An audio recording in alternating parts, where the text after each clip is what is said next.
Good morning, Margaret. I see that you have joined us. Would you let me know when you think you have a quorum from the FSS committee? I'm not sure that it looks like we have a fair number of people, but I just want that we have everybody. We're missing quite a few still. I've been keeping count. Okay, great. Thank you, Margaret. Okay.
So, Margaret, how are we doing at this point?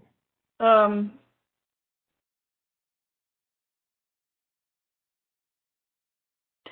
I think we're more than half. I was going to suggest waiting another 2 minutes till 11:05. That's totally fine. And for folks who are joining in, this is Roger Bearden, Executive Deputy Commissioner at OPWD, the Office for People with Developmental Disabilities.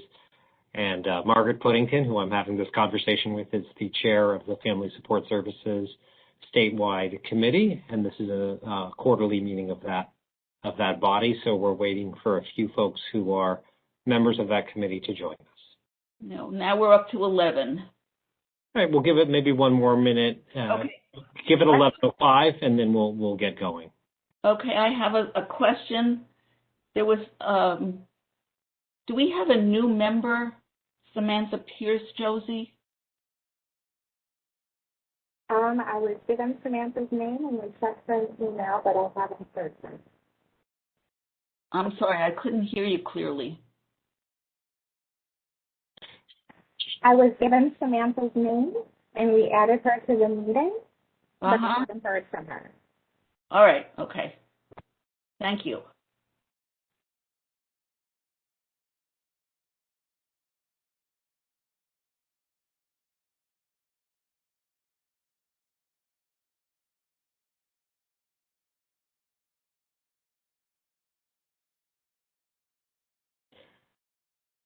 Right, so maybe we get rolling. I would ask if the members of the committee have access to a camera and might be able to come onto camera view just for the benefits of the others who are participating in this meeting. I appreciate that. Thank you.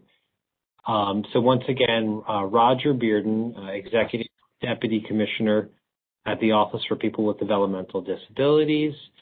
This is the quarterly meeting of the Family Support Services Committee, conducted as a virtual open meeting. So we have a number of folks who are participants, meaning observers, and then there are the panelists who are members of the committee, as well as other representatives of OPWDV. Margaret, I'll give you a chance to introduce yourself. I don't know if we want to introduce the members of the committee as well, or whether you wanted to not spend that time. Your choice. I think we have a very full agenda. I think it would probably be wise not to introduce everybody. Just to let you know that the Statewide Family Support Committee, for those of you who don't know, is a subcommittee of the OPW Developmental Disabilities Advisory Council. Both of those are statutory bodies. And we have the Family Support Services Committee has a representative from each of the 19 regions in the state.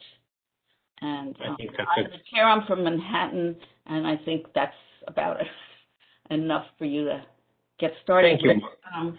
Roger, do we have a person taking meeting notes? I believe we do. Somebody just raised their hand who's a member of our communication staff, so you have that. Thank you so much for that. Absolutely. So I think I have the opportunity to kick off the agenda, and then I will actually kick the next part of the agenda over to Abiba Kindo, who is our Deputy Commissioner for Service Access Program Implementation and Provider Relations, which is a rebranded regional office name to kind of more accurately describe all the work that they do, but who can, along with her team, and also with Kevin Valencius, who was our Deputy Commissioner for Fiscal Policy and Management, can kind of handle a number of the items beyond the first bullet. The first bullet that on the agenda is really sort of an agency overview. Where are we at on, I think, key strategic items? As folks will be aware that we have been engaging in a 507 planning process for a number of months.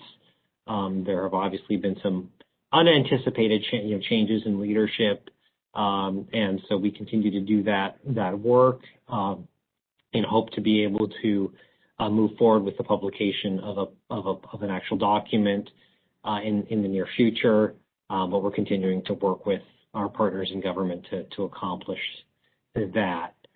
EFMAP, which is the shorthand for monies that became available as part of the American Rescue Plan Act, enacted into federal law in March, and then was appropriated through the budget process to OPWD and other state agencies providing, home and community-based supports for people who benefit from those programs. The update there is in July, the state submitted its plan to the Federal Center for Medicaid and Medicare Services, CMS. We secured a partial approval of that plan in August, meaning there were components of the plan that were approved and some where there were additional questions. The plan as submitted was published and made available on the Department of Health website, since it's broader than just OPWDD. It's inclusive of the Office of Mental Health, substance abuse programs of the Department of Health administers. So you can find those sections. It's also linked from our website, and that's something we can make available as well to the members of the committee. I think we have previously. Most importantly for OPWD, the workforce investments planned as part of that EFMAP proposal were approved. There's a second step from a federal perspective, which is to say a perspective of getting an Appendix K submitted and approved. So throughout the pandemic, we've talked at different times about Appendix K, which is something that's available. I should pause, I'm sorry. We have both closed captioning and a sign interpreter for this meeting. I meant to do this at the outset. Josie, would you mind just letting folks who may benefit from that know how they can access that? I'm seeing it in my bubble, but I want to make sure that we have that clear. Sure. Can everyone hear me? Yes. Okay, so what you're going to want to do if you want to access the closed captioning is on the lower right-hand corner of your screen. You should see a prompt that says Multimedia Viewer. You want to make sure that that's open. There may be a little blue box you have to hit that says that you're going to an external site. You would hit that button, then go to the Show Hide Chat, and you should see all the words starting to fill in. At the top, you can change the font color, size, and text to whatever works best for you. If you're looking for sign language interpreting, what you want to do is go to the top of your screen, and you want to find the boxes of the people. You find the people that are labeled interpreter. There will be two. Currently, we have one. The other one is joining, and you want to pin them to your screen. If you go to their box and you hit the three dots, it will give you an option to pin, and you want to pin them. That should be good. Thanks. And the pinning allows it to always be present, I believe, no matter who else may be speaking. So that's important so you don't lose sight of it. So, sorry, back to the summary. I just wanted to make sure that those accessibility features were highlighted for everyone. So in terms of the FMAP, we have an Appendix K, which is basically an emergency amendment to the waiver when there's a public health emergency, for which we continue to be in a public health emergency federally. And so we have that submitted. It's been through several back and forth with CMS. I am cautiously optimistic that we will see a final approval of that document this week. But once again, that's part of an ongoing discussion with our colleagues in the federal government. So we would, at that point, be in a position to move forward with the implementation. I think as we may have discussed with this committee, but just to refresh, OPWDD's FMAP plan really has two major components. There are some immediate investments being made in the workforce. That's actually the majority of the proposed investments in order to help sustain the workforce.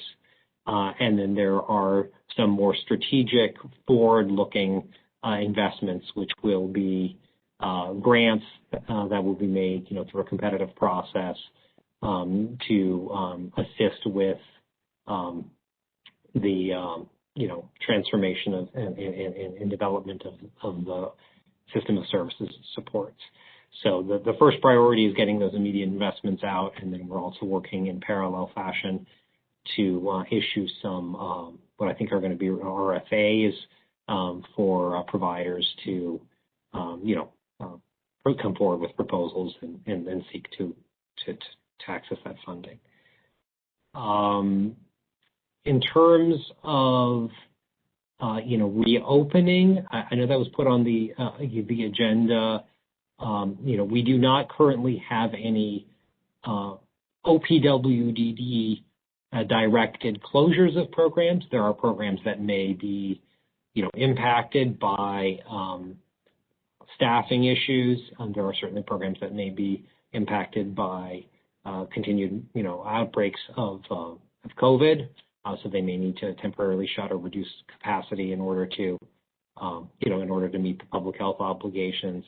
But as a system, we do not have any directed closures, although we continue obviously to be impacted by COVID as does the rest of the world. In terms of vaccination, I think since this committee last met, we have a couple of things that have happened there. Obviously the federal government has been moving forward with its, additional prioritizations, the booster, and we have worked since the beginning of the availability of vaccination with counties. So what we have been doing on a weekly basis, and this goes back to, I think, early January, is providing information and data on a weekly basis to our county partners to help in allowing people to access a vaccine and where there were barriers to troubleshoot those in terms of supply. We really don't see supply as a barrier, as it was obviously earlier in the calendar year. So we have really been coordinating with our provider community, our nonprofit provider community, and our state operator provider community to make sure that if there are any barriers to people accessing, vaccine, that we can overcome those. In terms of staff, at this point, we have several weeks ago and put in place a mandate with respect to the one OPWDD regulated specialty hospital, which is located in Manhattan. So that's a specialty hospital that serves the highly medically complex population. And we did mandate, consistent with the overall state policy regarding regulated hospital environments, that all the workers in that specialty hospital be vaccinated, and that's in effect fully as of actually today. We, as OPWDD, are also an employer of state workers, both those who provide more administrative supports and services, and those who provide the direct care. There was a statewide policy with respect to state workforce that went into place as of October 12th that mandates either a vaccination or a weekly testing, and so that's a policy that we've implemented across the state workforce that OPWD employs, including those who provide direct care. Since the state, of course, operates around 1,000 group homes itself, as well as a couple of institutional settings that people are aware of. So that was a lot of updates in about 12 minutes. So I am more than happy to see if there are questions on any of that or any other items that folks were looking for from sort of a leadership update perspective. Yeah. Hi, Margaret. I can't find the hand raise function. Anyway, just a question about the state workforce. Yes. Have we had resignations because of the vaccine mandate? If so, how many? We haven't seen that impact. We haven't seen that impact. I mean, we do have obviously people who attrit, who decide to leave the state workforce. But I don't think we've seen any impact that can be directly, attributed to that. Obviously, folks have the option of also a weekly test out. So it's not a vaccine mandate without that test out option. True, that's true. Thank you. Hi, Deborah Gray. Hi, Deb. And Roger, what's the name of the hospital in Manhattan that you're saying is? It's operated by ArchCare, and it's called Terrence Cardinal Cook, TCC. So it's part of the ArchCare health system down there. Where is it actually located, please? Where is it located? Mm-hmm. I don't know, but Abiba, I think you might. It's Midtown or so. It's closer to sort of the Harlem, New York area. It's close to Central Park. If you're looking for an exact address, I don't have that with me, but it's closer to Harlem, and it's right across the street from Central Park. I think it's about 106th and 5th Avenue. Thanks, Margaret. Okay. So Thank you, Margaret. I was wrong on that one. Apologies. No problem. Thank you.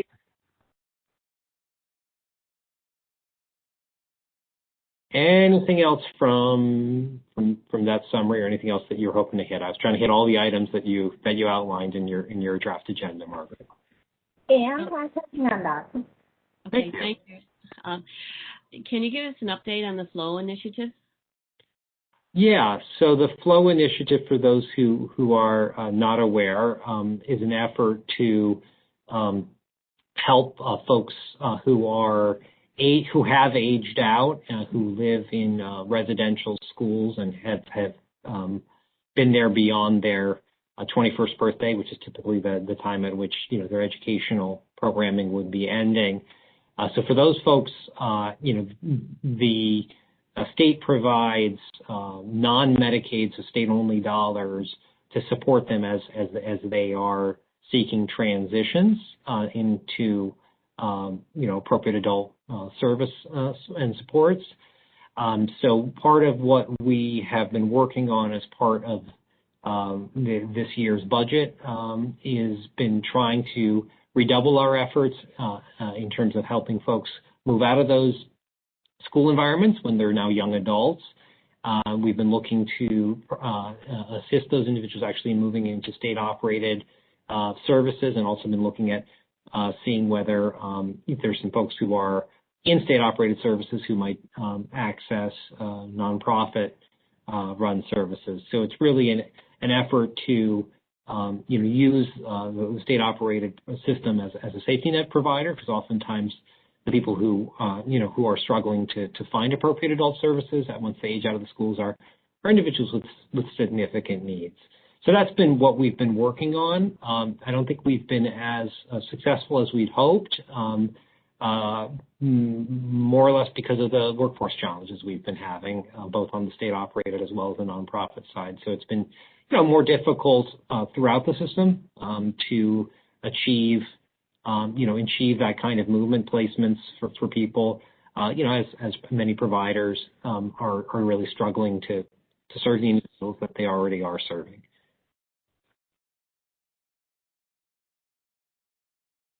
Thank you. You're welcome. I'm sorry, whoever's speaking, I'm having a very hard time. Okay, this is I would like to know about plan. Is it being almost finalized, when it could be submitted? Yeah, so we're working on that. I don't have a specific date for you on that, and it's something where we started a planning process back earlier in this year, and obviously there's been some transition since that point. So we're working to kind of make sure that everybody's aware of where those draft recommendations are and what they are. But certainly my hope is that we can get that out soon, but I don't have a specific date for you.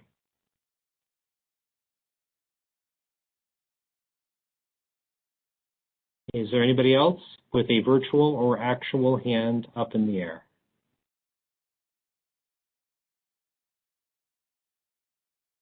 Okay, so I am going to throw the mic over to Abiba, I believe, and Alexis Harrington, and you can certainly introduce yourselves, and because I think the next part of the agenda, and I believe there'll be some additional slides as well that are going to be presented in terms of some elements with respect to the FSS program.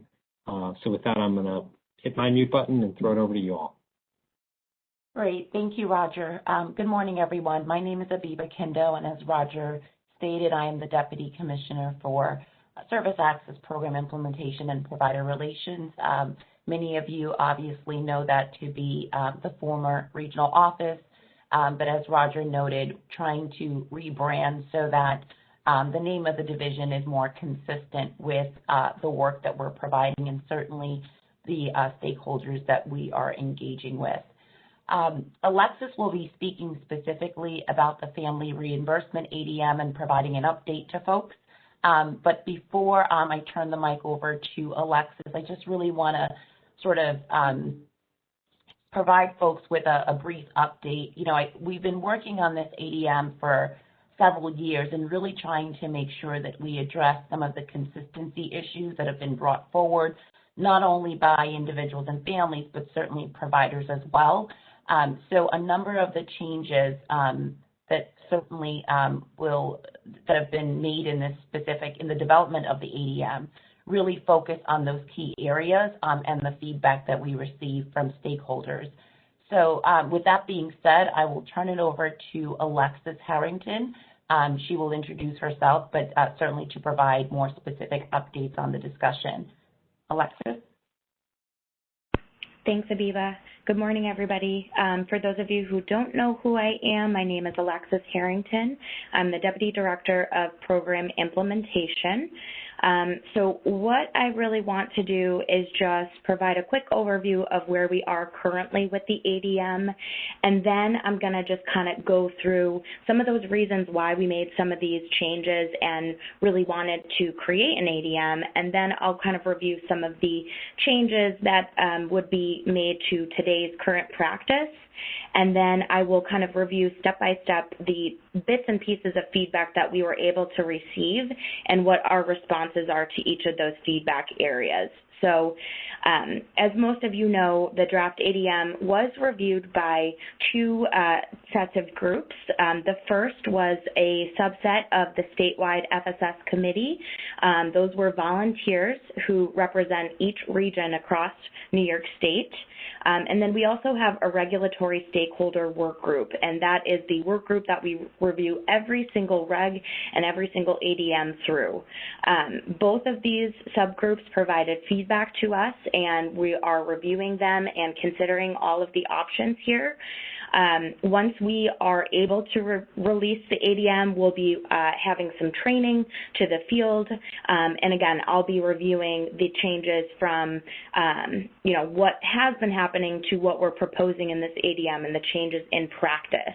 But really, ultimately, the goal of this ADM is to actually create equity in resources and have some consistency of implementation across the state. So just to provide a quick level set, the purpose of FSS, as we all know, is really to make sure that we're helping people stay at home with their families and avoid that institutional placement or a more restrictive placement. So what we really saw over the last few years was that there were a lot of inequities in terms of what people were getting for reimbursement. And I know everybody is aware of that. There were caps across the state. It varied greatly. And we also saw evidence that the same people who were accessing family reimbursement were accessing it each year. And so what we really wanted to do is take a closer look at some of these issues that were causing inequities and try to put parameters in place to allow this program to really reach a broad population to assist families in need. So as a result, we made a few changes. Some of these are new rules, and some have just been tweaked to clarify existing practices that just haven't been formalized across the state. So I'm just going to go through each of the categories of the overview of changes to the ADM before switching gears and just reviewing all the feedback that we've received and our response to the feedback. So for the spending cap, that is the biggest change that was implemented in the proposed ADM. We are making a $1,200 statewide use of the contract year. That's a $1,200 cap per individual. So that's going to be for each contract year. We know that New York City has a different contract year than the rest of the state. We've got the July 1st through June 30th for New York City, and then January 1st through December 31st for all other locations. We also took a look at the reimbursement approval process. So there were some regions that were already doing this where the regional office played a role in reviewing the proposed reimbursements to make sure that there was no duplication of funds, to make sure that people weren't going to the same providers for the same reimbursements. That kind of quality oversight is going to be formalized in this ADM. So there will be a family reimbursement tracker that is submitted to the regional offices, and it'll be filled out by the FSS family reimbursement providers. So that is, again, really making sure that there's none of that, going to multiple agencies for the same reimbursement, making sure that we're staying within that new proposed cap. And we understand that emergency reimbursements need to be done timely, so we have talked to that in the ADM as well, but I'll get to that in a second. There was a change related to camp reimbursements. What we have noted is that all camps must be permitted by state or local health departments. So that means that there are no out-of-state camp reimbursements. They must be permitted by our state or local health department. Electronic devices, so we will allow electronic devices. I know that kind of varied across each region. These would be permissible with clinical justification, but that obviously wouldn't include any ongoing subscription fees like apps or any of those types of app subscription fees. It would strictly be for the purchase of the device itself. Related to self-direction, we really clarified the role of self-direction and FSS together, and really just noted that individuals can receive FSS reimbursement if they are self-directing, as long as it is included in their self-direction budget. And they really, individuals would need to really seek a reimbursement through their state-paid funds first before going to FSS. So they would need to make sure that IDGS and OTPS were sought for reimbursement before accessing family support services reimbursement. Related to eligibility, the application process, and prioritization of contracts, it's not necessarily a new process. We know that this has happened in other regions, but it's just formalizing a process in the event that an agency has a lot of individuals that are seeking reimbursement at one time. There needs to be a tiered approach here.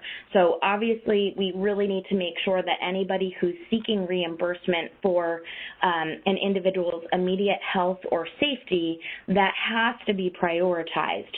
And then we kind of go into the second and third tier. The second, which is related to those who are in the process of waiver enrollment, are unable to access waiver services due to a wait list, lack of staffing, or who will not be enrolling in the waiver. And then tier 3 would be related to anybody who is enrolled in the waiver. And I will note that for tier 1, as it's related to health and safety, somebody's waiver status, it doesn't matter. Health and safety is health and safety, so we really wanted to clarify that. So those are the high-level points of changes. I want to switch gears to just jumping into the areas of feedback that we received and our response to each of those areas. And then I don't know if folks will have questions. I can definitely open it up at the end, but I just want to make sure that I respond to all of these feedback areas before folks pose questions, because we may answer it in these next few minutes. So we did get feedback related to the spending cap.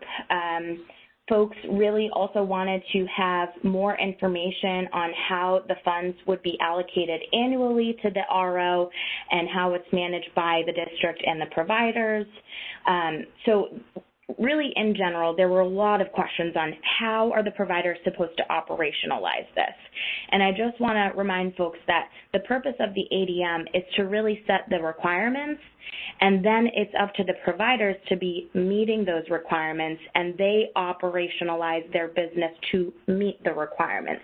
So that's where the point of consistency comes in, where everybody has the same requirements, and then it's up to the providers to be working to meet those requirements and let families know of any changes. But this ADM is really constituting the requirements of family reimbursement. So it's really setting that bar for consistency across the state. And just want to clarify, the spending cap is $1,200 per individual. There was a question of whether it was per family or per individual. It is per individual, and that is per contract year for the entire state. This cap includes all reimbursable goods and services, and that includes respite and camp. And the processes will be developed more between those FSS providers, and then, of course, we've got the ROs who will have their internal procedures to ensure consistency as well. The next area was related to emergency reimbursement. There are concerns that limiting this to once-in-a-lifetime award per person for each type of emergency is not reasonable in some individual cases. And there were concerns expressed over situations that can be reoccurring emergencies like faulty plumbing and medical bills. So emergency reimbursements are really meant to be once in a lifetime per individual for each type of emergency. And the reason for that is FSS is really meant to be a safety net program, and we have limited amounts of funds available. So circling back to my first point about the inequity of use of this program, that's really why we're trying to set these parameters, so that more folks can access the benefits of this family reimbursement. So that is the intent of the once in a lifetime emergency reimbursement. You know, if there is something that is considered an emergency that is reoccurring, I'm not entirely sure that it still is constituted as an emergency, and we might need to seek other funding avenues or, you know, reach out to social services, LDSS, and make sure that all of those benefits are applied for that may be able to bridge that gap between family reimbursement services and maybe some of those other benefits that need to be accessed instead of FSS. The Family Reimbursement Committee, I think that there were some challenges where we outlined the parameters around who we felt really needed to be at the table as part of a Family Reimbursement Committee at the provider level. There was some concern that it would be difficult to bring all of these parties together. There are people who are volunteers and not always willing to meet as necessary. Additionally, it might be difficult getting two non-employees to sit on committees. So what we actually did is we originally proposed to have an individual with developmental disabilities, family members or advocates of individuals with developmental disabilities, and at least two people not employed by the FSS agency. So that would have been a total of 4 people who needed to be part of that reimbursement committee. What we decided to do instead of having it 4 people is it could be 3 people or more. So we decided to, instead of saying individuals with developmental disabilities and family members or advocates, we put an or there instead. We really wanted to make sure that there was still some type of representation of either individuals or their families or advocates, and understand that it could have been challenging to have both. So we added that or as a clarifying instead of an and. For the family reimbursements tracker, so it looks like the concern was that although we agree that there needs to be DDRO check to avoid duplication of requests, this proposed process slows down provider response time, delays reimbursements to families in need, and adds additional complexities to the process. So our response is we understand that it may be perceived as an obstacle, but for us, we really think that this is a really necessary QA check to make sure that we're not misusing the resources that, you know, we don't have a lot of. So we really need to make sure that there are these checks. We are creating internal processes to make sure that we have consistent response times across the state in terms of how long it takes to get back to the provider on officially approving, and just dotting our T's or dotting our I's and crossing our T's to make sure that there's no duplication of claims on there. That's really our number one item that we're trying to take a look at, on top of ensuring that nobody is going over the cap here. For camps, out-of-state camps have been eligible for reimbursement in the past. Several camps are in bordering states. So we understand that. We did take a look at the impact of that decision before making that decision. So we know that there is a handful of individuals that are currently working with out-of-state camps or have in the past, and our expectation is that by the time we are able to issue this ADM, the camps, the families should have plenty of time to make plan for either another camp that's in-state or some other type of plan that is meeting the requirements here, because our requirement is that camps need to be permitted by local and state health departments. So that's really to make sure that they're meeting the health and safety standards, because we're the state that's providing that oversight, and that doesn't allow us to really do that for any out-of-state camps. Now, electronic devices, there was feedback that requiring clinical justification creates additional hurdles for receiving reimbursement for electronic devices. In addition, imposing a 3-year limit on replacement does not recognize the possibility that unforeseen circumstances due to the person's disability could necessitate replacements. So again, we're just really reiterating what our intent is here. We are saying that electronic devices are reimbursable. The only thing we're saying that isn't included with that are any ongoing monthly subscription fees or ongoing fees that are associated with that device. A clinical justification is required, as we said, and are limited to the one reimbursement every 3 years. So we really didn't provide any change to that. We really are sticking with that goal for consistency and equity, and that's really what we needed to do in order to frame those parameters. For self-direction, there was feedback that said FIs must be allowed to approve an amount being added to the self-direction budget for FSS reimbursement as a safety net for unplanned and unforeseen circumstances.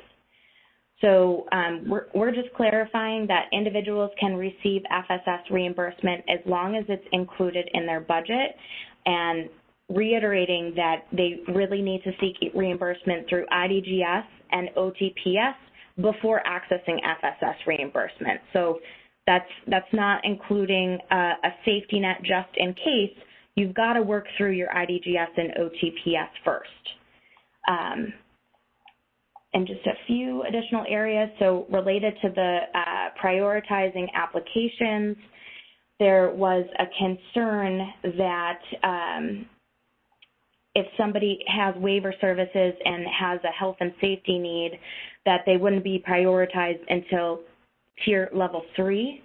And I just want to clarify that we added language in there that says for tier number 1, so prioritization number 1, if you have a bunch of applications from families, if somebody has reimbursement requests related to immediate health or safety, it doesn't matter if you're in the waiver or not.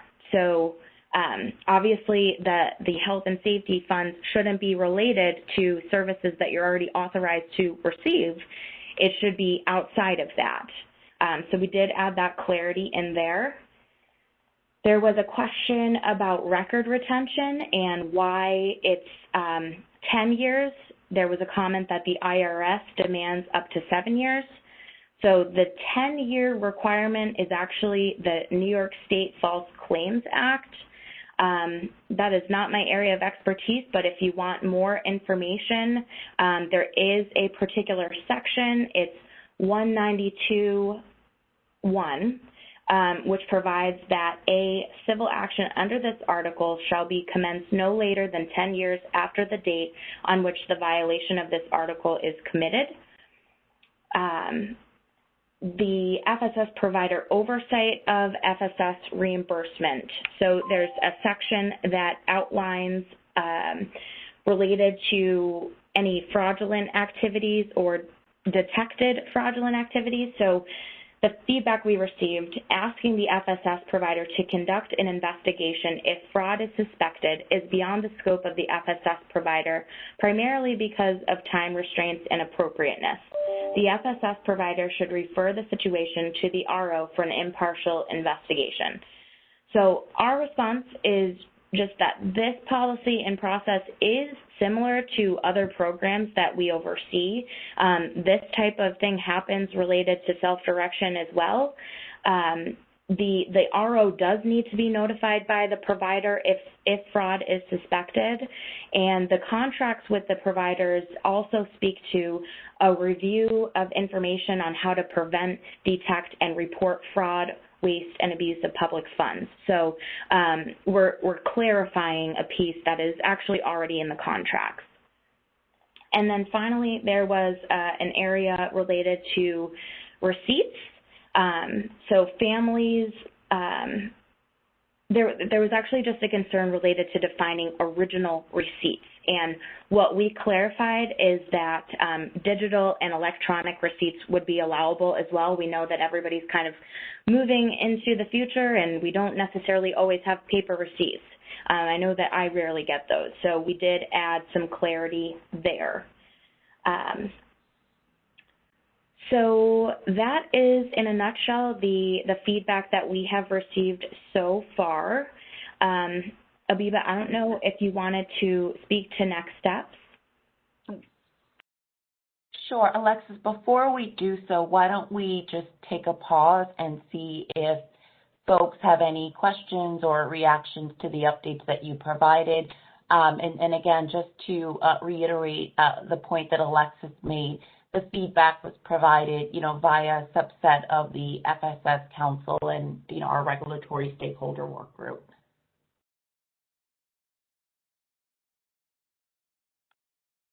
I think Margaret has her hand up. Go ahead, Margaret. I did put my virtual hand up too this time. I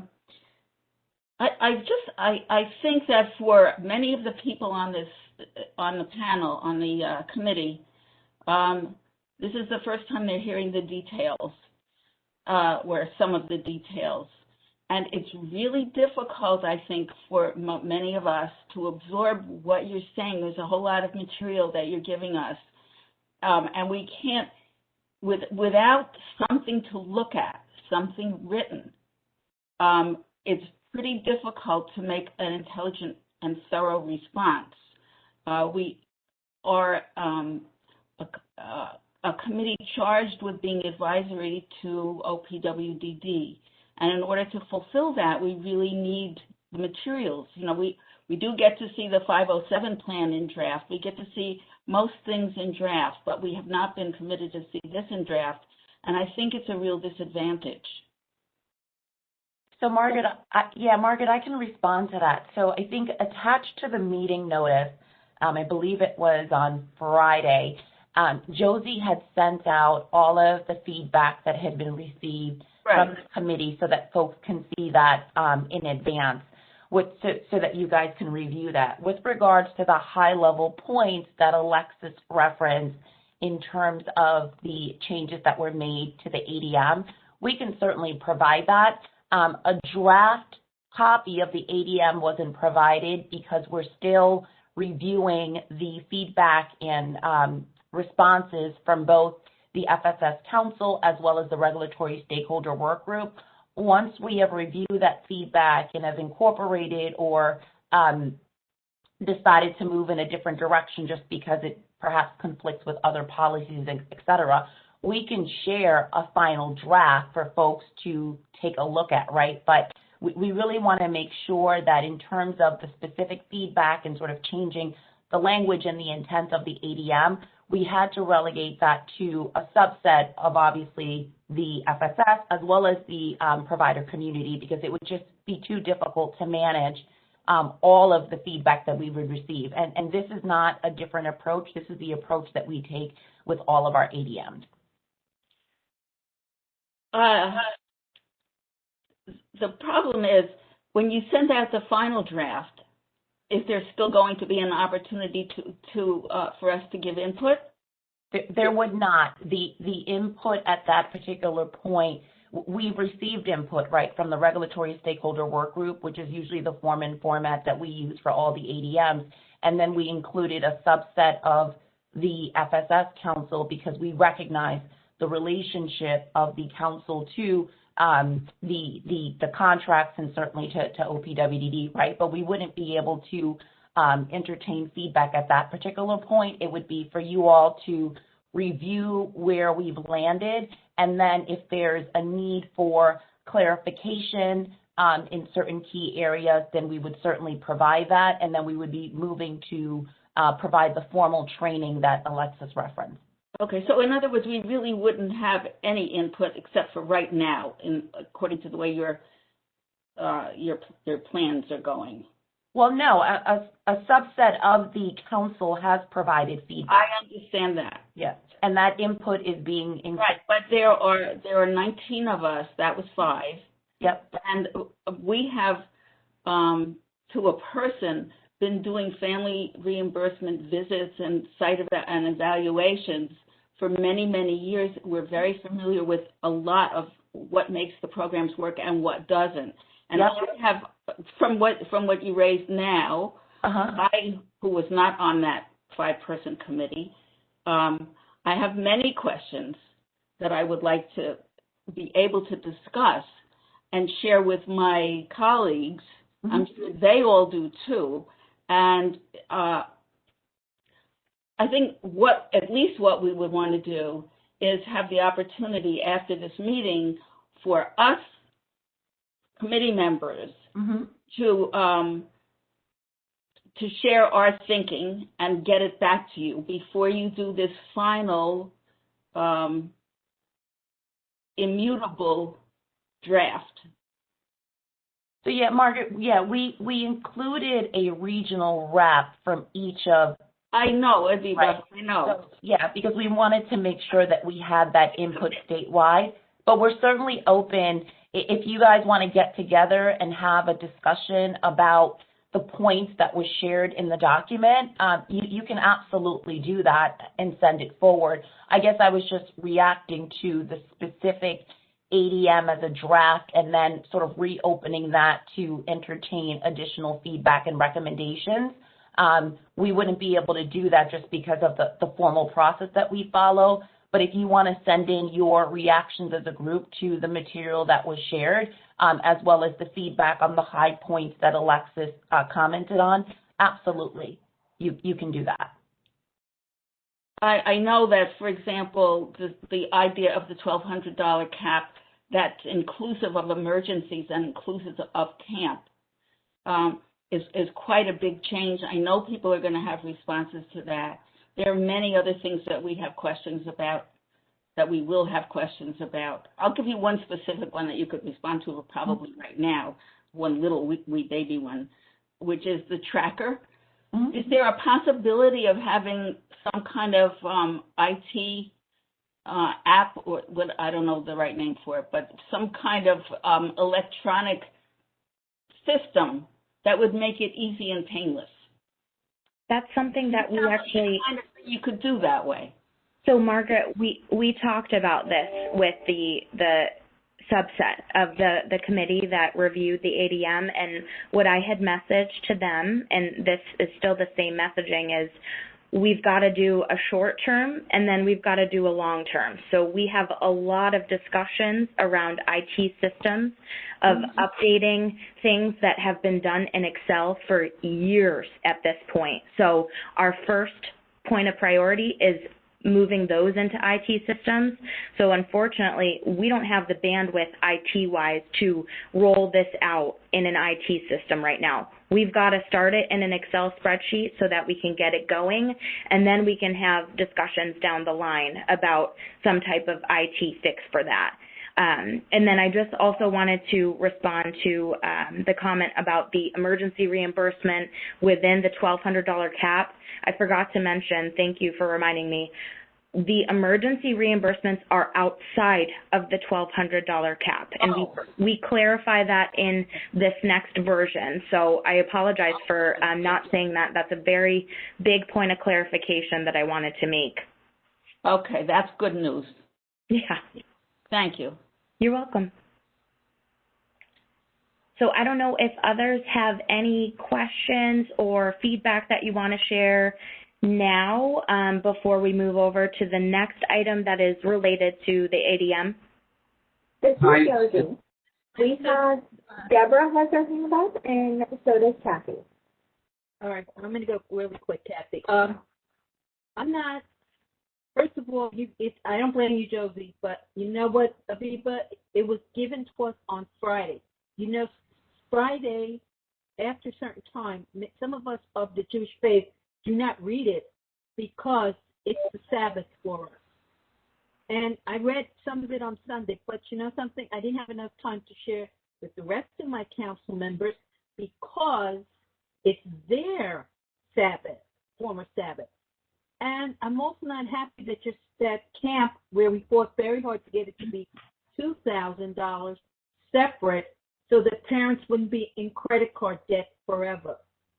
And I would appreciate that when you're sending something to us like this on Friday, before, at least 2 weeks, a week before. That's not enough time. Yeah, Deb, we'll certainly take that into consideration, but I don't think that we're noting to folks that your feedback is due today. It was sent out on Friday, obviously recognizing that, you know, we were having the meeting today, but I think to Margaret's point, she had noted that she wanted to regroup with folks to review that, and we're certainly allowing that. So we're not identifying a deadline in terms of providing feedback today on the documents that were issued. Abiba, I'm going to clarify what I'm saying. Do not send it Friday that close to the Sabbath. Deb, I completely understand that. I can't promise that we're going to be able to always meet that deadline. Sometimes, just because of how, we're reviewing information or, trying to sort of make sure that we are providing all of the appropriate information in terms of what's requested. But we'll certainly take your request into consideration. But I can't say, that we will absolutely not, issue documents on a Friday, but completely understand your concern.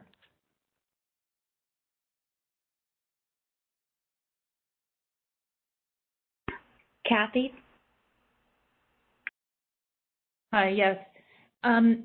First, I'd like to thank you for clarifying about the emergency reimbursement, Alexis, because that was one of the issues that were on the comments on the draft.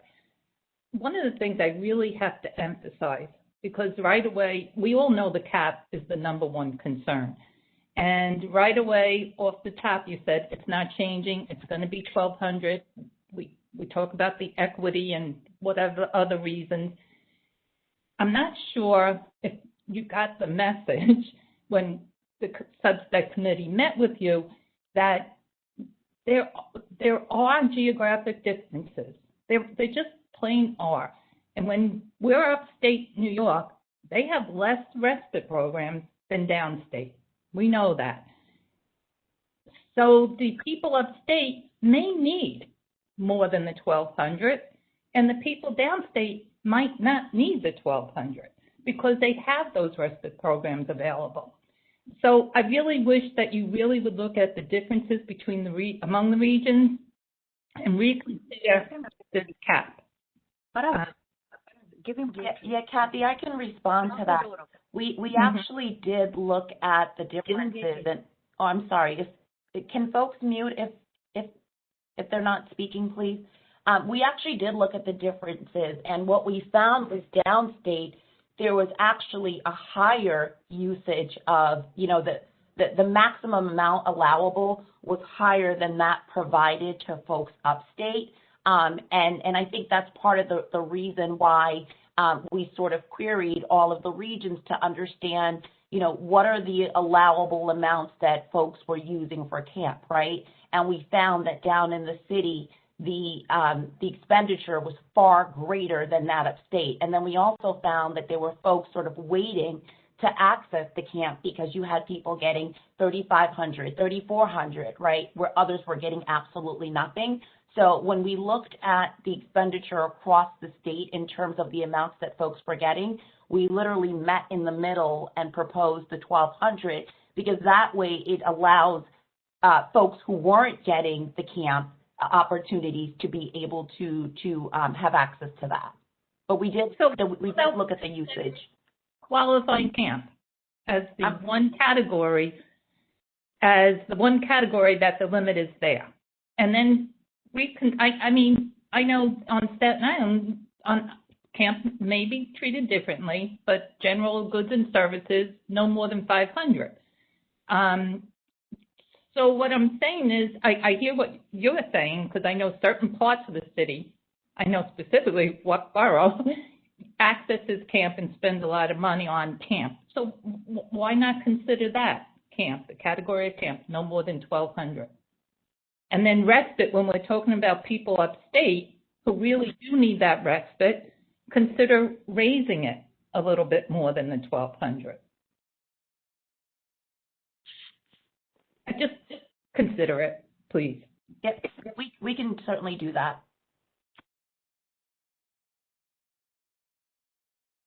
Anne, did you have something to say? Oh, yes, I'm sorry. I clicked mute by mistake, or unmute, but I did have something to say. I wanted to say in Region 1, we've been using the tracker system for several years, and I'm happy it's being used because it's avoided the duplication of reimbursement and also over the limit. So, and it's freed up, it's allowed more money to people because there aren't the same people getting, maybe getting it twice instead of once. So I feel that's a positive move forward with that. Thank you, Anne.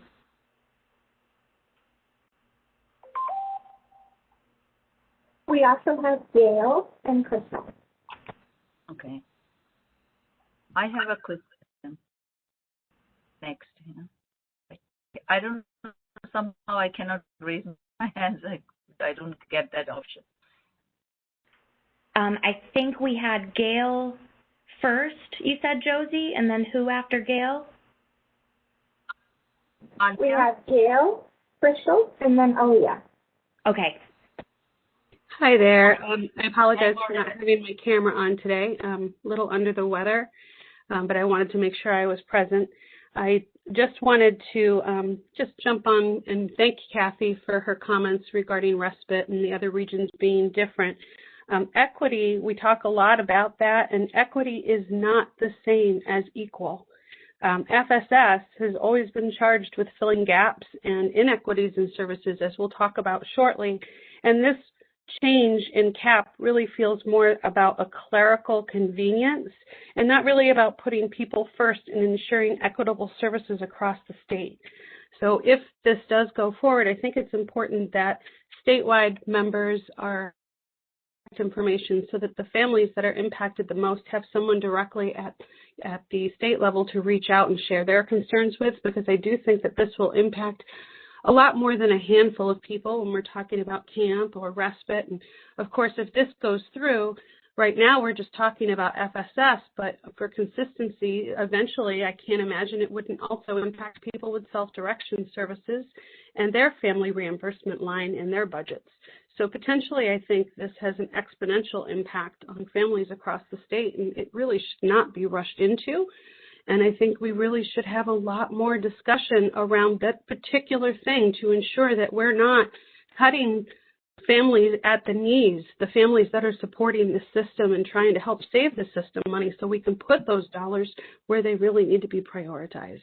So if you could provide us with contact information so that families across the state can also be heard, if you do insist on moving forward with a standardized CAP cookie cutter across the state, I think we're really going to be in need of that information so that you can hear more input from families. Thank you. Thank you, Gail. And we do have Nick's contact information on the last slide, which we'll get to. We also have an FSS mailbox. So that would be our expectation, is that when this ADM goes live and whatever status it is, that we would get that feedback, because really the responsibility of the statewide committee is circulating that feedback through the ROs and back up to us so that we can troubleshoot through these issues. So I appreciate you sharing that feedback. One point I just wanted to respond to is related to like the cookie cutter and having a statewide cap. You know, I've heard the feedback from folks that this is not person-centered, but really the person-centeredness comes within the cap. The bottom line is that we have only a certain amount of dollars that we can allocate to this program. So that is where that cap came from. The person-centeredness is expected to follow the cap. The cap is what's outlined as the requirement in the ADM, and everybody's expected to work within that to make it person-centered. So, you know, I know that there were some conversations about that when we met with the smaller subset of folks. So I just wanted to clarify that. All right. Who is person-centered also now means people will have to potentially choose between camp or respite or having an emergency kind of pop up, or it's a very, very significant change. Understood. Yeah, Gail, again, just to reiterate what Alexis noted, the emergencies is funded outside of that cap, just to be clear.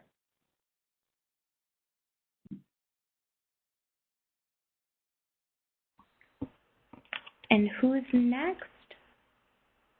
We have Crystal, and then we have Chris. Oh, it's Alia. I was next, I think. I think it was Crystal. My bad, yes. Crystal, then Aaliyah, then Chris. Okay. Okay, great. Hi, I'm Crystal Vossler. I represent the western portion of Region 1.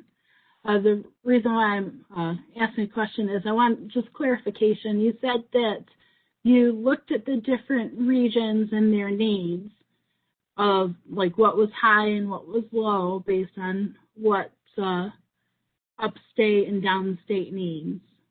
And then you did an average of those, is that correct? So, Crystal, like this is Abiba. I think you were referring to my comments about the camp. Yeah, so we looked at what folks were spending across the state on camp. I was responding directly to Kathy's questions about the camp needs across the state. And what we found actually was that the downstate regions were spending higher amounts on camp than the upstate regions were. I think the downstate regions were averaging somewhere around $3,400 to $3,500 per person, where we found the numbers upstate to be significantly less than that. So the 1,200 number was really sort of looking at the expenditure across the board and really trying to come up with, a middle ground, right, where we could see more folks being able to access camps, right? Because you were having folks getting $3,400, $3,500 and others not getting absolutely anything, right? So even if a family has to, supplement the 1,200 with whatever additional money, I think that perhaps is more feasible than somebody not getting anything at all. Okay, I thought that was you're looking for the cap overall for the 1,200 and that you're looking at the high and lows overall for all the needs for that as a cap. Crystal, I'm not sure I understand your question. I'm sorry. I didn't realize it was just about camp is what made it different because it felt like you recognized that some places had a higher need, but you're meeting in the middle between the high and the low needs. So that means you recognize that some regions require more funding for that cap, but you're doing an average instead, is the way I interpreted it. Yeah, it wasn't about high and low needs. It was about the amounts that people were utilizing for camp. Oh, okay. Yes, because I was worried about the cap overall, especially in terms of respite. Because right, if you look at my region, I live in Allegheny County, one of the smallest counties. And in order to get respite in my county, you either have to do self-direction or you rely on agencies. And when you rely on the agencies, you only get an hour and a half once a week. And that's if they can provide it, which more than half of the time they cancel. So I really agree on what Kathleen Norick was saying, is that rural areas lack respite because we don't have the opportunities of having daily respite.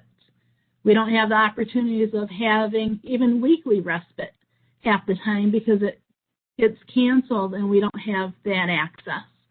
And so we do have a much higher need for family reimbursement because we need respite. We need that opportunity. I need that opportunity to go to work. And we don't have the funds for it to cover that amount. And we don't have access to respite. So I really appreciate Kathleen mentioning that because it is a severe need for our area. We're just so very rural that we don't have any other access. And Crystal, to be clear, you're referring to family reimbursed respite, right? That's the category that you're speaking to. Yep. Yeah. And I think when Kathy mentioned that we noted that we would consider her comments and take a look at that. Okay. Well, I wanted to make sure you knew that we had probably once every 2 weeks an hour and a half respite, and that is completely unacceptable. So I like you to consider that because I don't think you have that picture because you don't have to suffer through it like we do. Yeah, Crystal, I appreciate your comments. We certainly do get that feedback. not only from, care managers, but certainly we engage it with our providers. The responsibility of the regional office is to understand regional need and capacity. So we do engage with stakeholders across the state, including the council, to obtain feedback on what the service gaps look like. We are aware that there are service deficits in Allegheny County. We meet with other stakeholders and other state agencies that have provided us with similar feedback. So thank you again for your feedback, and we'll certainly take your comments into consideration. Thank you, because we, the idea of camp, that's a pipe dream. We have to use all of our funding just for family reimbursement for respite.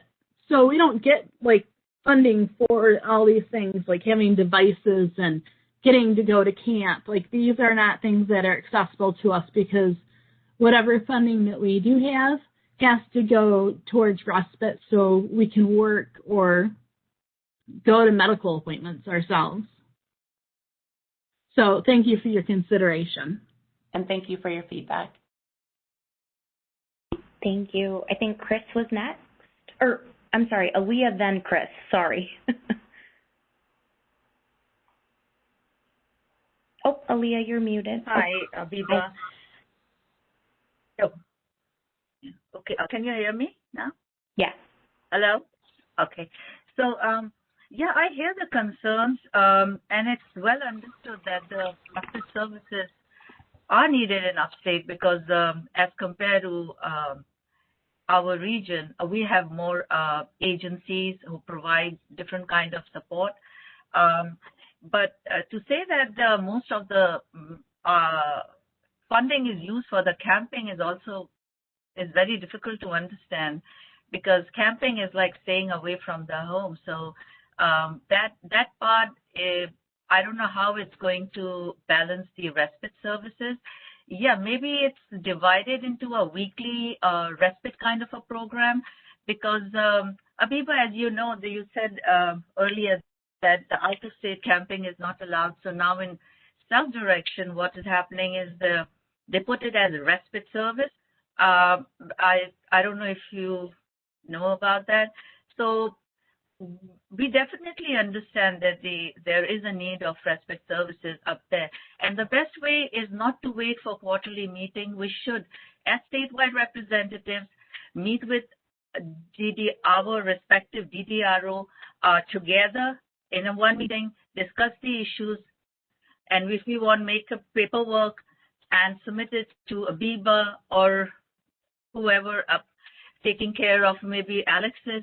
And then, at the quarterly meeting, we really discuss what was submitted through different DDROs and the statewide representatives, because I don't know how the feedback got. Maybe Region 4's other members statewide discuss about this. But as such, it is a grave concern, because parents who work and they don't have these respite services, it is a big issue. And you need to have a support which is consistent. If it's not consistent, you cannot claim that you are going to give a meaningful life to those individuals with special needs. There has to be consistency. So I don't know, maybe it should be considered as like the emergency kind of a thing, which can be put money aside for something where the parent can give a justification that, hey, I don't have any respite service, I don't have any ComHab, we don't have any self-direction, we do need it. So there should be a kind of a justification to get the individual the best services which can give him independence and to move in the community safely. Otherwise, these individuals will become very expensive for this if they go into ER and stay in the hospitals for a week or so. Thank you. Thanks, Aaliyah. Chris? Yes, good afternoon, everyone. First, a quick comment on the process. I think it makes sense and it's necessary at times to control the flow of information coming into you and to manage the amount of feedback that's heading your direction. That's understandable, and it certainly makes sense to try to manage that on a regional basis, which is what you all did in setting up one representative from each of the 5 regions in order to provide feedback on this.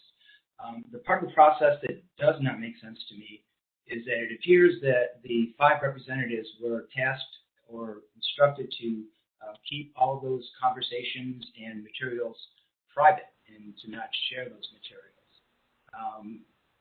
In doing so, if that is the case, it seems that you're leaving 14 voices out of the conversation. We could have, through a regional representative chosen, allowed information to the other committee members in that region so that they could comment back to that person who was managing feedback for that particular region. And I think the enhanced participation always leads to better results. On the substance side, again, I think it makes a lot of sense to try to standardize things and to get them so that they're more easily managed as data sets, as opposed to a lot of inconsistent information coming in from everywhere. At the same time, it doesn't make sense to me that we would be placing a statewide cap on the amount of money for family reimbursement. As I understand it, each region has a certain amount of funding that is allocated to them, and within that, each local council is tasked with input on how to best use that funding to serve the needs of their local families. So in areas where there are a lot of programs available, there might not need to be as much reimbursement provided. In areas where there are very few programming options available, families are going to need to take that responsibility on themselves. And I think if we are not providing those programs to these areas, then it's incumbent upon us to make sure that we are allowing the local councils to allocate funding at an appropriate level to make up for the lack of programs. That's all. Thank you.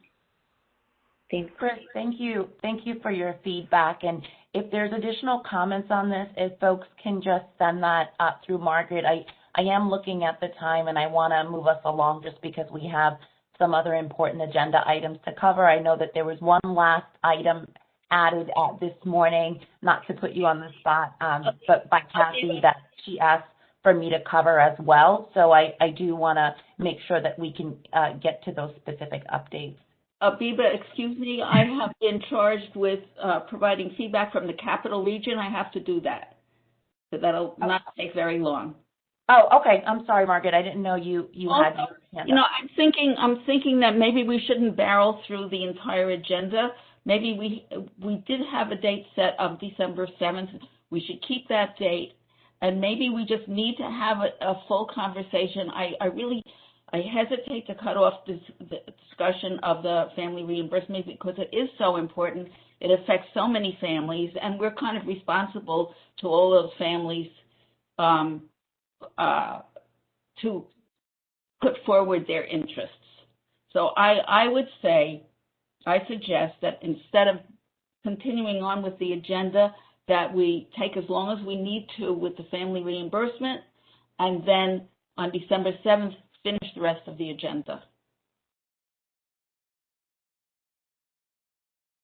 So, Margaret, as the committee chair, if that's the decision that you're making, just let us know. But we just wanted to make sure that, given that the items were sent forward, that we had an opportunity to address it. But if you want to spend more time on a discussion of the family reimbursement ADM, we can certainly do that. I'd like to have everybody who still hasn't spoken or still has something to say. I have plenty more to say, but I will limit myself to the Capital Region for the moment. But is it okay with people? How will we do? How will we know? Josie, is there a quick way to know whether people are saying yay or nay? That that we continue with this agenda item, even if it means we have to bump the rest of the agenda to the next meeting? If you want to ask people to physically put their hand up, we can check the little boxes and see how many people have their hand up. If everyone's okay with continuing on this topic, if you can give us a thumbs up. Does everyone know where that little hand is? It took me a while to find it. The little... People can use their actual physical hand, and we'll just check the camera boxes. Okay, very good. We're saying, yes, continue this discussion no matter how long it takes.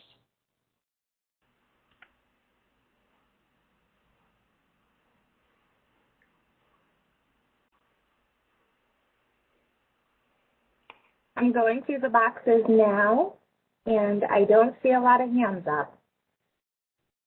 Okay, so all right, let's make sure everybody understands. If you want to continue this discussion, put your hands up. I'm raising my virtual hand. Okay, so I think people are just... It's an important conversation to have, but I have another meeting at 1 o'clock, so I'd love to have the conversation continue, but I won't be able to be part of it. I'm not saying go past 1 o'clock. I'm saying bump the rest of the agenda to the next meeting, December 7th. Oh, yes. Okay, so we still end at 1 o'clock. Okay, so now it looks like that's what people want to do,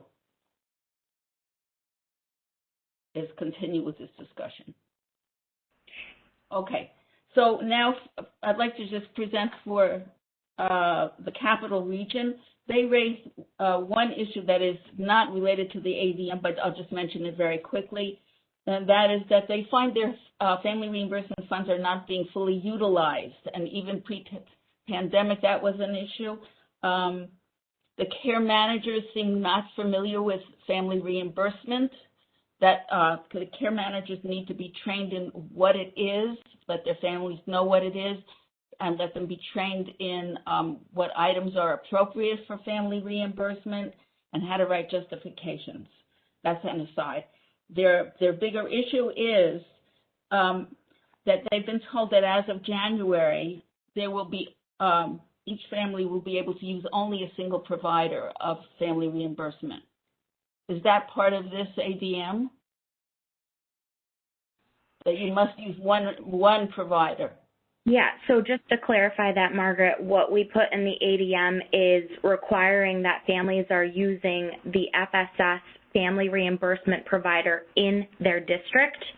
So we obviously know that there may be some families that live in areas that might have limited FSS family reimbursement providers. So that would obviously be okay. The only thing that we're requiring is that the RO is aware and approves of somebody using more than one provider. And that is all part of the tracker exercise to make sure that there's, not going over the cap, there's not multiple reimbursements for the same reimbursement going to multiple providers, that kind of thing. So that is clarified in the ADM that it's limited to the family's residence of their district of residence, and that the RO just be looped in and aware of a family seeking additional reimbursements if they're looking to go to more providers outside of their district or to go to more than one. Because, for instance, Manhattan has 8 or 9 family reimbursement providers. Yeah, so there would be no reason for a family to be going to all 8 or 9 family reimbursement providers. So you are limiting it to one. We're trying to make this an equitable resource. So yes, we have a cap, and we also need to make sure that families aren't kind of shopping around to family reimbursement agencies and submitting multiple reimbursements. So that will just make it a lot easier for everybody.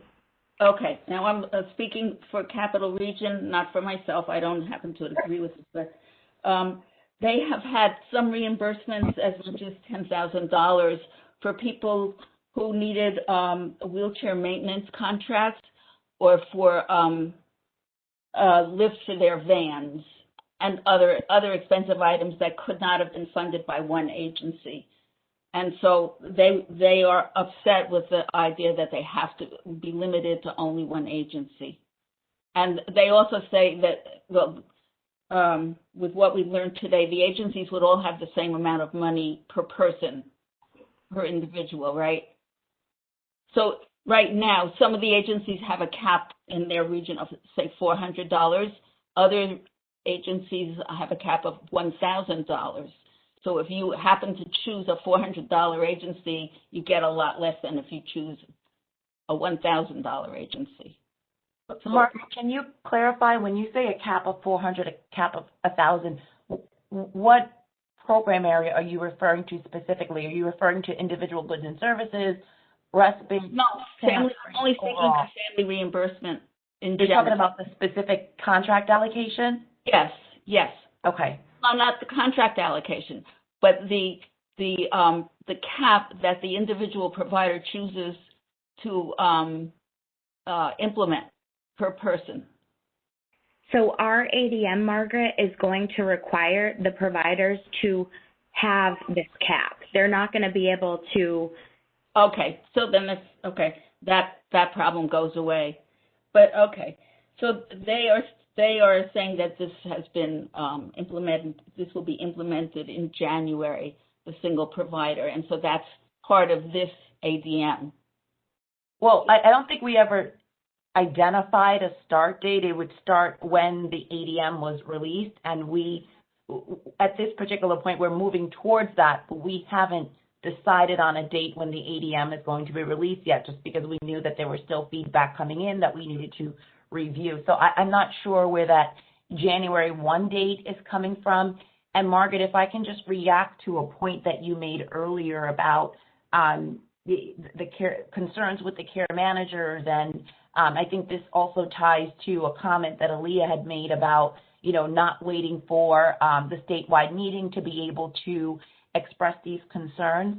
I think everybody knows that the way in which we set up the structure with the local councils and certainly the FSS coordinators is that there be a mechanism, right, for the local councils to not only work with the regional FSS coordinators, but that you all would have access to the director and the leadership of the regions to bring some of these challenges forward so that they can be aware and can certainly raise it forward if there are regional or systemic issues that we need to address that don't need to wait for the statewide meeting.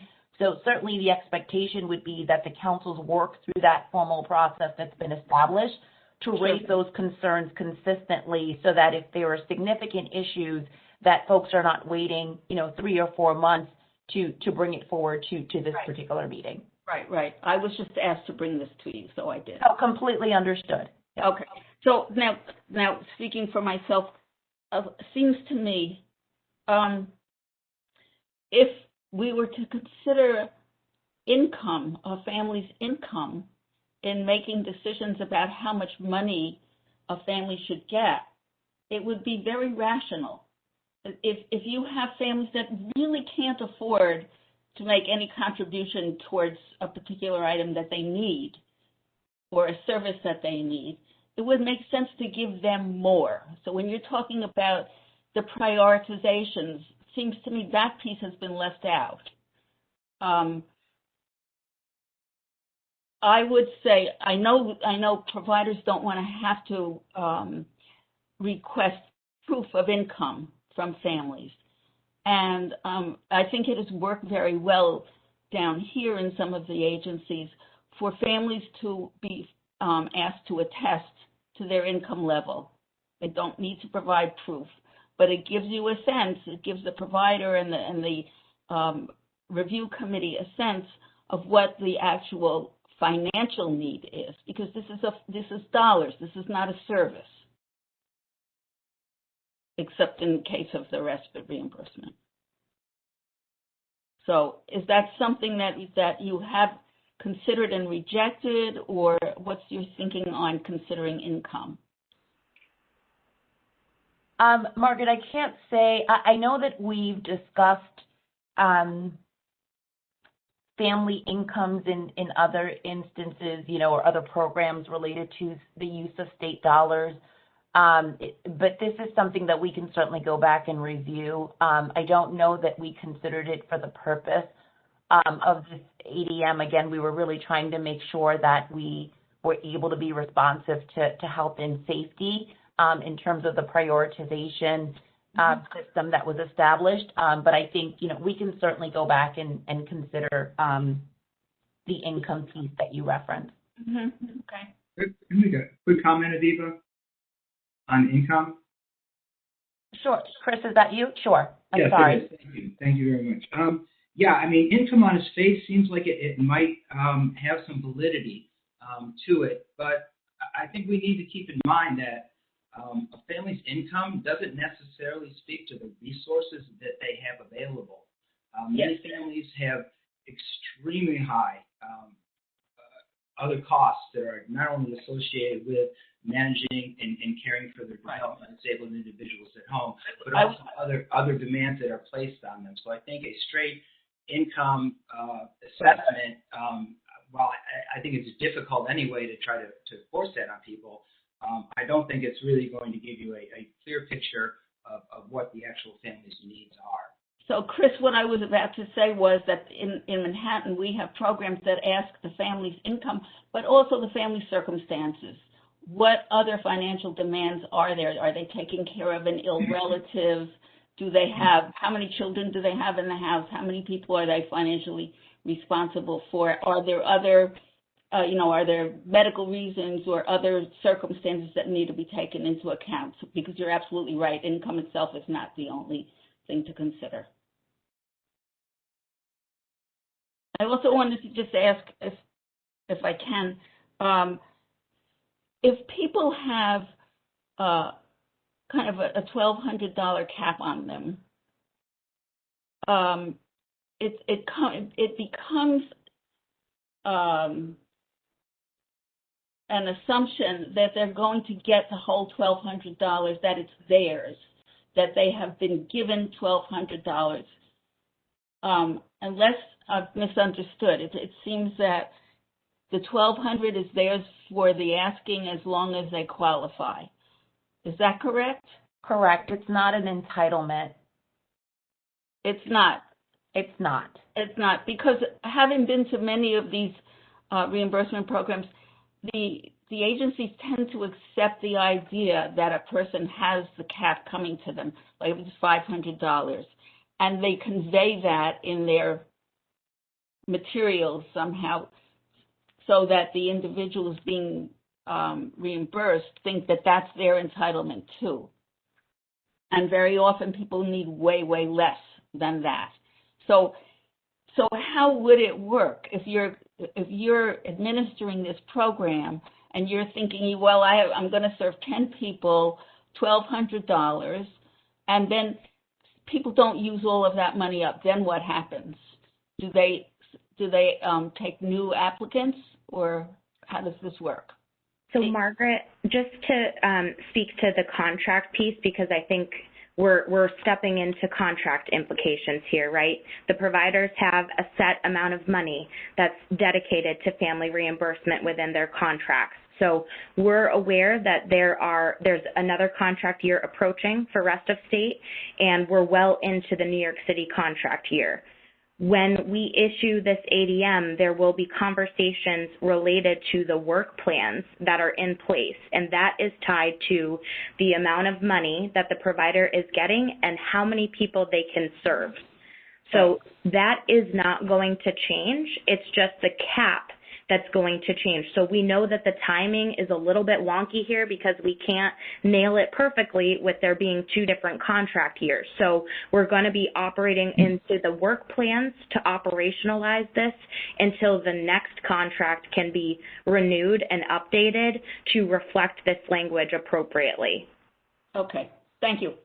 And Margaret, I know that you're providing some additional feedback, but if I could make a suggestion just to make sure that this is manageable and that we certainly understand the formal recommendations of the FSS committee, but we've certainly heard a lot of feedback from folks.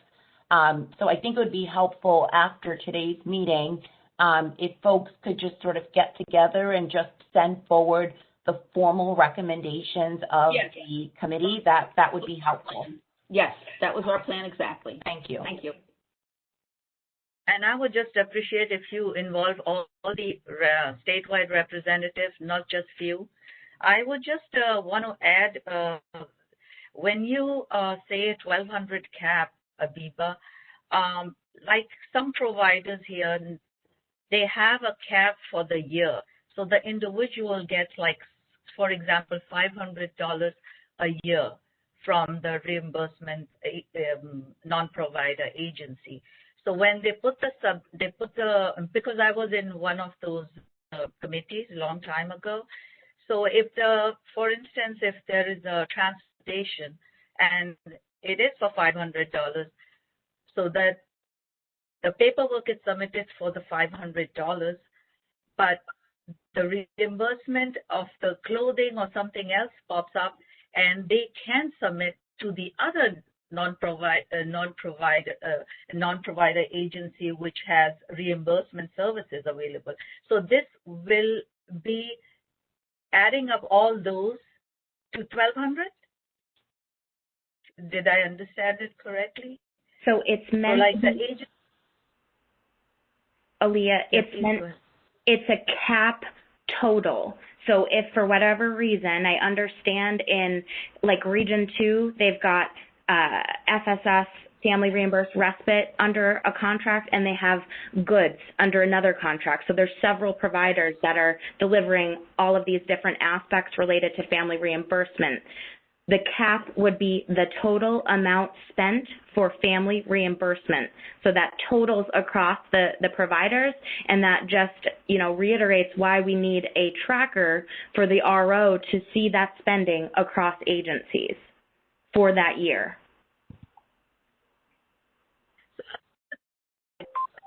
Say is when an agency says the cap is 500, while the individual can get 1,200. And this individual goes to the provider and gets the 500 for whatever the clothing or transportation, whatever. Now, can he go to another provider, because you are limiting the individual to go to the second agency? Yeah, Aaliyah, just to clarify. I don't think this will be fair. Oh, I'm sorry for interrupting. To clarify, that's what Alexis was responding to previously with the work plan. If the ADM were to be issued with the 1,200 cap, it would eliminate the very inconsistency that you're referring to, where some people have 500, some people have 400, et cetera.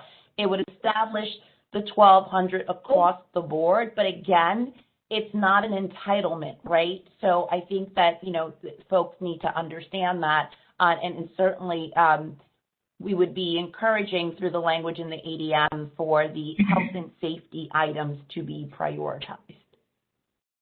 Another aspect of the reimbursement, Abiba, is very important to note that some agencies don't provide transportation reimbursement, while some agencies don't provide any clothing reimbursement, and some parents really do need weather changes.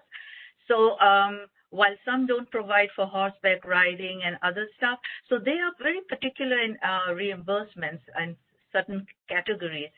So when you would be asking them that your cap is 1,200, I hope you address this factor also, that they should, reimburse all those categories. I would really appreciate that, because it's very important for parents. We definitely do address that, Aaliyah. The whole point of issuing this ADM was to ensure consistency. So on top of that $1,200 cap per individual, we also outline what is permissible to be reimbursed for. So hopefully that will be very helpful for families to be looking at the same thing that the providers are looking at as to what could meet the eligibility requirement for a family reimbursement. Also, very quick item. When we say that you see the income of the family, would you be reviewing the income of the family even if the individual is 21 and up? Aaliyah, that's not something that we have sort of agreed to formally, and certainly haven't thought about how we would operationalize that. I think, going back to the point that Margaret made, the committee will send forward their formal recommendations, and we will review that. I think any component that we agree to adopt as a part of the changes to the EDM, we would be outlining how we operationalize that and make sure that we report that back not only to this committee, but certainly to providers, right? Because I think that, you know, the proof of income or the verification or the attestation that Margaret referred to would be a requirement on the part of the provider. So there would need to be some direction provided there. Yeah, because the people, an individual is staying with the family at 21 and up, he is saving a lot of money, of funds, of OPWDD. Otherwise, if he is staying in a residence or IRA, the individual will cost you more than just the family reimbursements. That's why I would really request you to, you know, we parents know where it hurts because we are living with our loved ones 24/7. So I would really request you to look into, like, if this doesn't happen, what will be the consequences? The answer will be so clear. This will be crystal clear. Yeah, thank you. Yeah, Margaret, I'm sorry, Aaliyah, your comments are understood, but I think your statement makes the assumption that every individual with IDD requires a placement in a residential setting, and that's certainly not accurate. No, we're not doing this to be punitive. We're doing this to respond to the very inconsistencies that have been raised on this call, right? But again, yeah, we appreciate the feedback.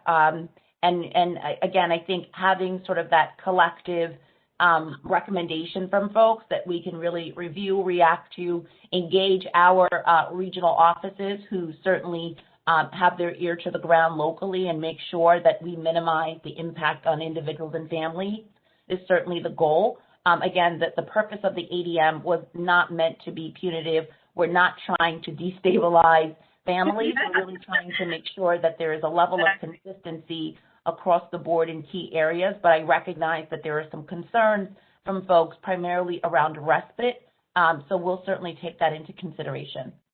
Abiba, the factor is there. The factor is there that you need families to address the needs of the individuals. I mean, it goes both ways. So I don't mean to say that every individual belongs to a residence, but OPWDD is a big factor when it comes to a parent deciding where he or she thinks that his child or her child would be safe. That factor comes from OPWDD. Margaret, because I have in my experience, I got many photos and I see that. So thank you so much for understanding. Margaret, this is Roger. I'm wondering, I know we had a couple other agenda items and we continued this. We also have a number of members of the public who have raised their hand and consistent with, I think, how we would normally conduct an open meeting. We do try to allow those members at least to register their thoughts. I know we have about 20 minutes left. Yeah. I think I followed the discussion. There was going to be kicking some of the other items to the December meeting. Right. But I suggest, and I don't know whether that's inadvertent hand raising or hand raising that occurred with purpose, but I would like to respect that some members of the public have asked to be heard, and perhaps I could just call on those folks, and then we can strategically, hopefully, unmute them. And just to be clear, folks who have raised their hands, this is the order in which it appears in my chat box, not necessarily the order that people raise their hand, because I have no way of knowing that given the technology. So I'm going to start with somebody named Colleen Docs Griffith. Hi, thank you for taking my question here. I just, Alexis, you kind of touched on this. I just wanted clarification when you said repeated requests to certain agencies. You wanted that, I don't know how you meant that. Agencies that have the funding for family cash reimbursement, is that what you were referring to, that people weren't going to the same agencies? Okay, because my question is then, all agencies, they vary in size, they vary in the dollars that are available, they vary in the review process of the applications and when they do that based on how large an agency or small an agency they are. They don't always do it weekly or monthly or quarterly. So there's a big variable there. And then also the response time in getting back to families to say yay or nay, you've been approved or denied, and then that check being cut. So some agencies may take 3 months. Some agencies may take 1 month. And I mean, I'm in Region 1, so I know I sit on a couple cash reimbursement committees, and I know the processes that we go through. And like Ann Sheriff had mentioned earlier, that we do have the tracker process, which works wonderfully. But I just want some clarification on why you would single out, like maybe an agency that is more responsive. Yeah, so the intent was definitely not to prevent things from moving quicker, so I apologize if I communicated that. I think I'm getting a little bit confused because I'm not sure if you're saying that a family may submit the same reimbursement to several different providers to see who will reimburse them first. What we're really trying to do is just make sure that families aren't submitting the same reimbursement to multiple agencies so that we're not double dipping there and making sure that they're getting reimbursed, obviously, the fastest mechanism possible. So that wouldn't be held up at the RO. They would be just approving that reimbursement be made to one of the family reimbursement agencies. And okay, so I just want to keep going through some of the comments. Simonia Pollack. I'm sorry if I mispronounced the name. Okay. So we don't have to, but she needs a face-to-face. So is that not, I think we have somebody getting some background. We're going to mute that one and go to the next person. Eleanor Latouche. Yes, thank you. I just wanted to say that I have been involved with family reimbursement in multiple agencies, and I think it's really important to have these guidelines available because I've seen it administered in different ways, and now that I'm responsible for the way my agency administers it, I would love to have more of the clarity in writing as soon as possible, even if it's in draft form. So as I'm redrafting our procedure, I can be inclusive of these new tenants in it. That's it. Thank you for that comment. Cheryl Garlock.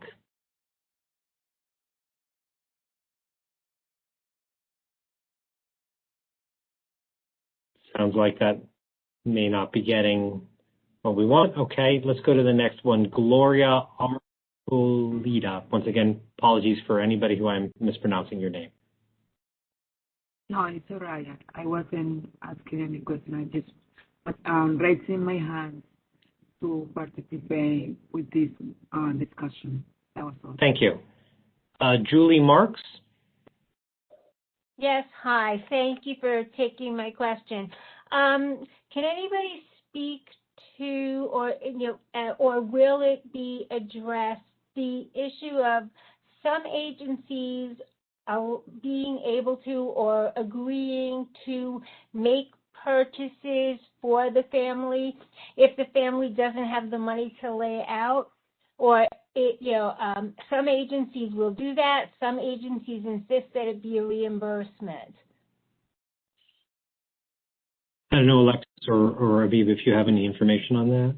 Yes, we do actually speak to that as an option. I'm sorry. Oh, sorry. My audio was delayed. No worries. So yes, we do speak to that. We do note that can be an option for folks, especially if families cannot front that. So we do outline what that process is in the ADM for providers who opt to do that front-loading reimbursement instead of having to pay the family back after they front-load that money. Thanks, Alexis. So let's go to Leah Esther Lax. Hi. I was listening to a lot of the comments, and in particular, some that were made by Margaret and Aaliyah and Chris Palega. And with respect to some of the items that were described as people downstate having different levels of typical reimbursement for camps and people who live upstate, I was thinking that the cost of living downstate is often significantly higher, and there may be, both parents may be working downstate. And I think one of the things that Margaret had suggested was looking at the family's expenses, or even the level of need of the individual, or the number of people living in the family, because we tend to have a lot more density downstate. And I feel like, overall, we need to be a little more holistic in our consideration of the needs of a family, whether they're using camp or respite. Because it seems to me that, fundamentally when children are living at home with their parents, whether it's called respite or whether it's called camp, we know respite is the single largest need that most families express. And it's often the one that, that is the determining factor between maintaining the child at home and not maintaining the child at home. And it's far less costly for us to provide more respite than it is for parents to, unfortunately bring their child to an emergency room or drop their child off in a hospital, which we have seen when they can't get a break. So, in consideration, I just felt that it needed to be a little bit more of a holistic look at not so much specifically the reimbursement component, but the respite component, and why we need it, why the parents are looking for it, what their needs are, what their situation is, and be a little bit less arbitrary in the sense of a fixed dollar amount, whether they live upstate or downstate. Thank you for that comment. I want to move on to Kara Levy. Yes, hi, can you hear me? Yes. On the FRR self-directed budget, or is that completely different? I'm sorry. If you could speak just a little louder, I think I'm having a hard time hearing you. Maybe others. Does this have any impact on the FRR in the self-direction budget, or is that completely different? This is not about the self-direction program. Okay. Thank you. Edgar LeBron.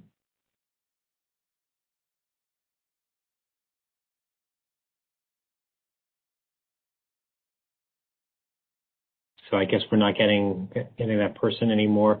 And then there's somebody who signed in as the ARC of Rensselaer County, Anderson. So I don't. Hi.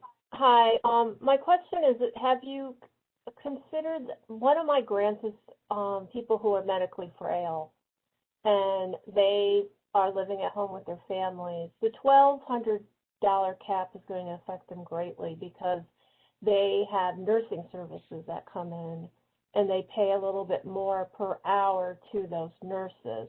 Usually they are nurses that they know, or they've met in the hospital, or they used to provide services. But is there going to be a way that maybe that population can get a waiver from the $1,200 cap? Have you talked about that population at all? We can certainly take that under review. Okay, thank you. So I think that reflects everybody who we were able to, as a virtual hand up. I'm unable to see for 227 participants who may be raising their hand, particularly since cameras aren't on. I want to say that I guess there's going to be on the next meeting of this committee, I believe on December 7th, so I can stand to be corrected. I'm getting a nod from Margaret, so fantastic.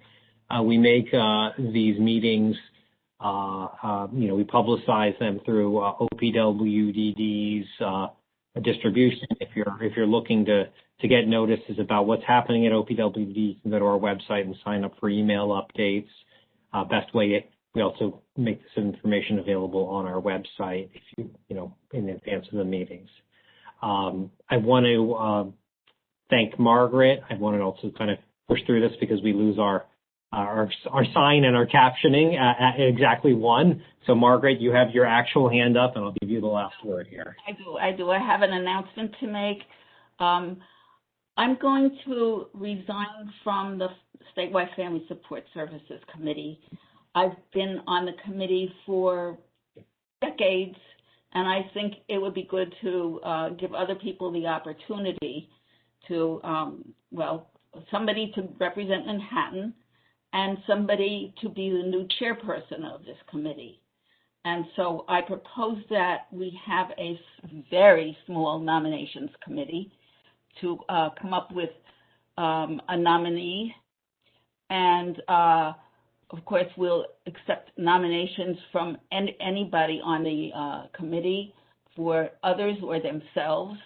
And if you would like to volunteer for the nominations committee, please let me know. Otherwise, I'll call upon a couple of people. And hopefully we will have potential nominees by the December 7th meeting, which we can then announce. And then we will proceed after that to have an election, and hopefully Josie will help us out with that. Yeah, and on behalf of OPWD, we thank you, Margaret, for decades. Multiple. Everybody deserves a rest at some point, and you more than deserve yours. So we do thank you very much for your service. Thank you, Roger. To people. I'm sending you. Well, maybe we'll give you some virtual cake or something through through next month's meeting. I didn't announce that part. And I have a very large birthday coming up, and I was thinking it was time to go. Understood, and I will show you the respect of not asking further questions in that area. So we will, and we'll certainly be there to support the committee as it looks to find additional leadership. Just for those who are